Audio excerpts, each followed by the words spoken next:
that's really good. If that's where you're at, that's really great. But when we read the stories of the saints, we realize, oh, that's not really anything to be proud of. Like that's not anything to brag about. Like, oh, really? You're giving up something that the rest of the world doesn't even know exists, that kind of situation. Not that the rest of the world doesn't know bread or beer exists, but you know what I'm saying? I think sometimes it's more humbling to acknowledge and to admit what we're giving up or what we're doing for Lent than it is braggy kind of a situation, because we have to do that.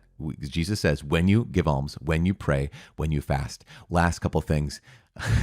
I say last thing because I want to keep going. This Sermon on the Mount is remarkable. It's incredible. But let's highlight this. The fact that Jesus is reminding us not only go past the surface, get to the heart of things. He's also remember who you're talking to when you're praying. Remember that he's your Father. So, it says when you pray, don't babble like the pagans or like the Gentiles who think that because of the many words they'll be heard. The reason why they thought they would be heard is because if they say the right incantation, you can get the attention of the god or goddess. But Jesus says, but you have a dad.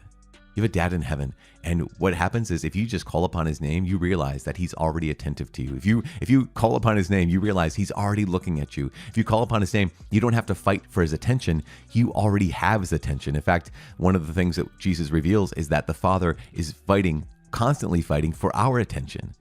And so when we give it to him in prayer, it's an act of love. We just have to turn to our Father and say, Abba, Dad. That was just so incredible.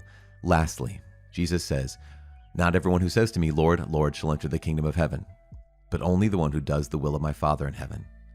Even those who say we prophesied in your name, cast out demons in your name, we did many mighty works in your name. And he says, depart from me. Why?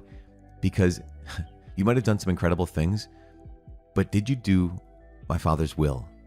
This is the secret to holiness. Like if it comes down to anything, the secret of holiness is doing what the Father has asked. So if I'm doing my own will all the time, then Jesus essentially could say to me, I don't even know who you are, because you don't even know who I am, because you don't do my will. But if we were just to say, okay, God, as my weak heart and my broken heart in my weak self, with your grace, I strive to simply do the Father's will at all times. That's what holiness is. And that's what it is to know Jesus. And that's what it is to be known by Jesus. Not simply to say, Lord, Lord, but to do the will of my Heavenly Father. It's one of the reasons why we recognize that we have to have faith that's working. Our formula for this is faith working itself out in love. Faith has to be put into action or it is worthless.